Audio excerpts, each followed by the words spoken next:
dijual ke ibu. Ini tuduhannya serius Pak, soalnya kan itu notaris Pak jebutnya Pak, Iya, Bu. KJB-nya. Ini serius ini Bu.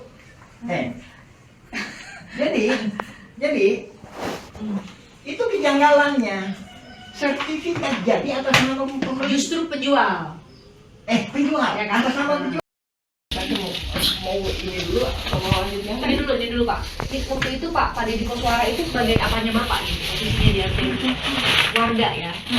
Yang ikut tanda tangan di Saya sini ya. merasa terancam oleh jaringan mafia tanah. Dan ternyata dia juga yang jaringan mafia ikut serta jaringan mafia tanah. Nah, Bapak mungkin bisa jawab dulu, kenapa hanya nama Pak Deddy Koswara yang masuk di tergugat di pengadilan waktu itu? Bukan nama Bapak?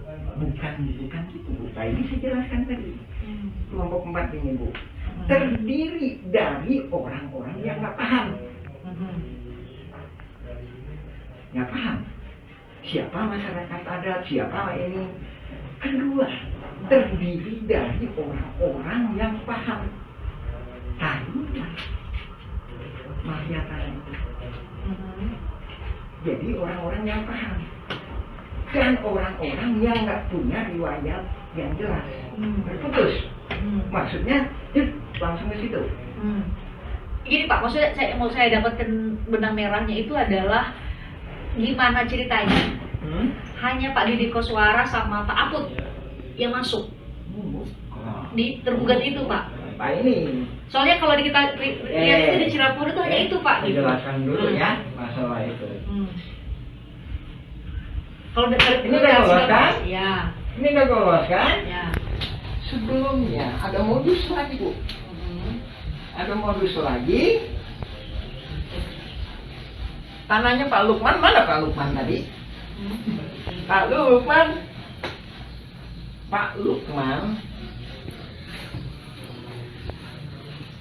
Pak Lukman itu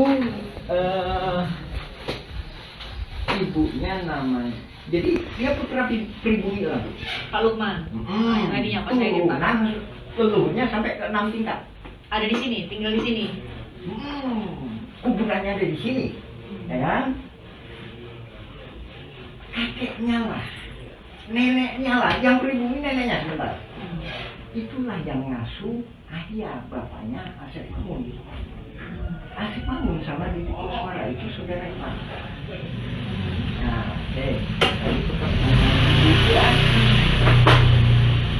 jadi keluarga Pak Lukman ini atas nama AJB Tommy dengan MB Karta itu diserobot oleh Deddy Koswara dan jaringannya. Jadi sertifikatnya di atas namakan ini. Nah, setelah itu dia akan nyerobot ke sini lagi atas nama Deddy Koswara. Ini 80 meter, ini 270 meter. Menurut dugaan saya, dia dikasih peranan sebagai masyarakat adat oleh tuan tanah, oleh jaringan polusi mafia tanah sering bukan ini. Lihat pembelaannya di pengadilan, sesuai kan bahwa dia lah yang paling lama tinggal di sini. Padahal kan leluhurnya Pak Lukman. Nih Pak Lukman nih. Dan dia milikan nih. Saya pelajari dulu sekitar 20 tahunan Bu. Jadi dia dikasih peranan itu. Ya. Sertifikatnya diubah atas nama Deddy Bukan juga. Koswara. Ini kan ini kan segini Bu. Ini kan begini. Nah ini diambil gitu. Ya tujuannya kan dia punya sertifikat kan. Habis itu kan berarti kalau punya sertifikat kan berarti masyarakat adat, ya kan? Habis itu dia di sini punya sertifikat kan? Punya sertifikat. Ini juga janggal lagi Bu. PT Batu Nunggal Indah Iwan Surjadi tahun 2014 kepala hukum. Bisa uang. Apa kaitannya? Apa kejanggalannya di sini? Saya kirim surat ini kejanggalannya apa? AJB antara Deddy Koswara itu dijual. Ya dijual nih Bu. Ya. Ya dijual. Ya. Dijual ke Ibu Iwan Surjadi. Deddy Koswara. dibuatin AJB oleh Meli Nathaniel, ya kan? Entar ada itu. Akta jual beli terus. Nah, setelah itu sertifikatnya jadi atas nama Yang membeli dong harusnya. ini penjual, Bu. Itu, Bu. Tadi saya menguraikan modus ini adalah diberi peranan sebagai seolah-olah tuan tanah masyarakat adat, sehingga entar ini korelasinya dengan pembelaan di sidang itu, bahwa inilah masyarakat adat itu. Jadi gini, saya coba Bapak koreksi ya, saya coba untuk menyederhanakan supaya semua penonton tuh bisa paham. Jadi Bapak mau bilang bahwa jauh sebelum ada gugat-menggugat sudah ada pengkondisian masyarakat-masyarakat di sekitar. Mafia tanah bukan 2016, 1980-an. Jadi dari situ ada pengkondisian bahwa hanya orang-orang yang nanti akan masuk pada akhirnya masuk di sebagai tergugat di Pengadilan Negeri Bandung ini, itu yang menjadi tergugat. Jadi seolah-olah perebutan tanah itu hanya antara keluarga Muller dan PT Dago Integraha dengan mereka yang masuk di situ, yang sudah dikondisikan sejak jauh. Karena kan selama ini Pak pemberitaan dibuatlah bahwa kalau kronologinya bahwa justru dimulainya itu tahun 2013. Ketika keluarga 2016. Bahkan ada kalau ada buat mundur Pak. 2013 ketika keluarga Muller minta dulu nih ke Pengadilan Agama sebagai ahli waris dari Muller, keluarganya Ratu dari Belanda. Ternyata mundur lagi. Sudah ada pengurusnya juga ternyata di sini.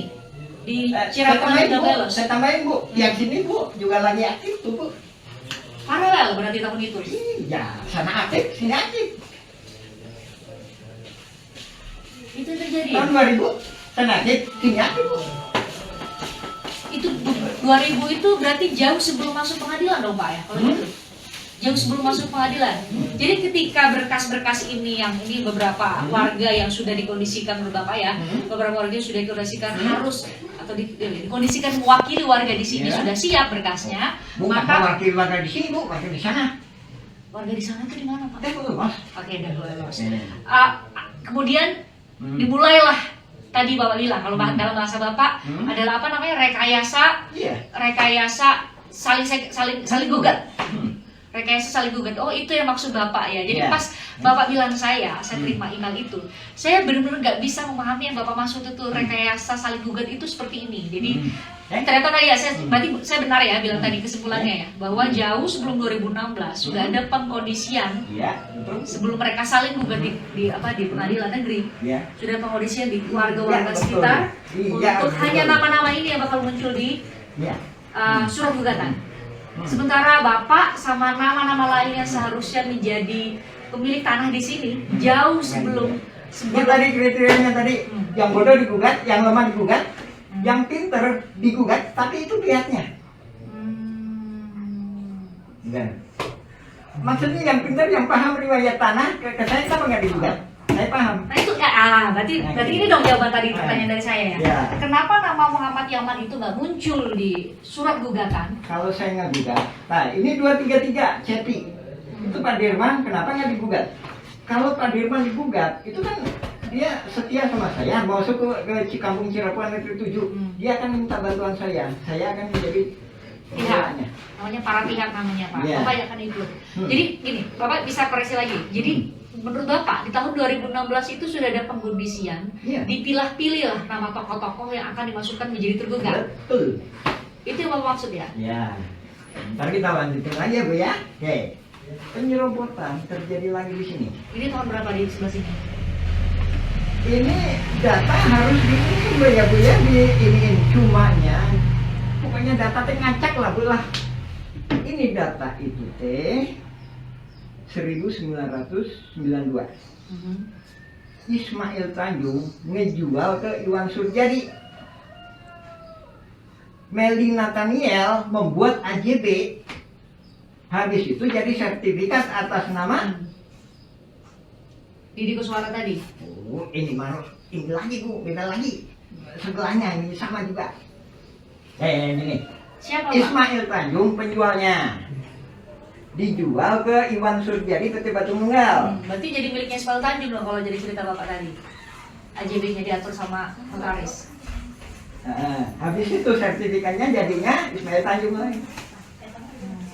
Ismail Tanjung Bu. Dijual ke Ibu. Ini tuduhannya serius Pak, soalnya kan itu notaris Pak jebulnya Pak, Iya, Bu. AJB-nya. Ini saja sini Bu.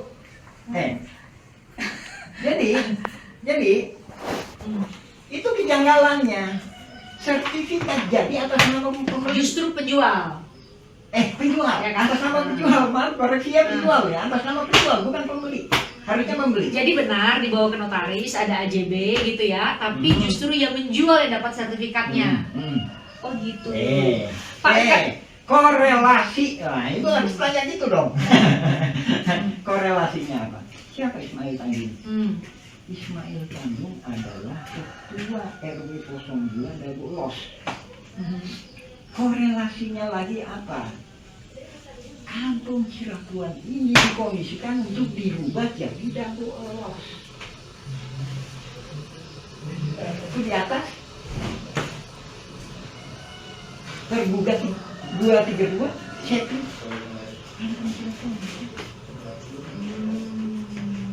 Kan ada bukti-buktinya, bahkan termasuknya kemarin ada yang mana Pak buktinya Pak? Mana Pak? Ada yang ini? Mana yang Cepi atas nama Cepi itu mana Pak? Ini surat Bapak ya? 233.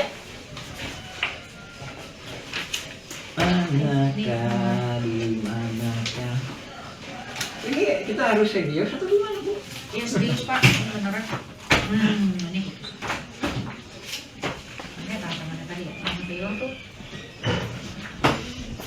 2, 3. Ya, tangan ini punya saya deh Pak. Yang Bapak udah fotokopi ini kan. Tapi ini nah kalau saya sih ada kalanya susah ngacak-ngacak juga Ibu aja biasanya, makanya kadang-kadang staff saya kadang-kadang teman-teman saya kadang bingung gitu. Yang nanti udah Ya, gimana Pak Cepi Pak Cepi? Ketemu nggak? Cepi ya?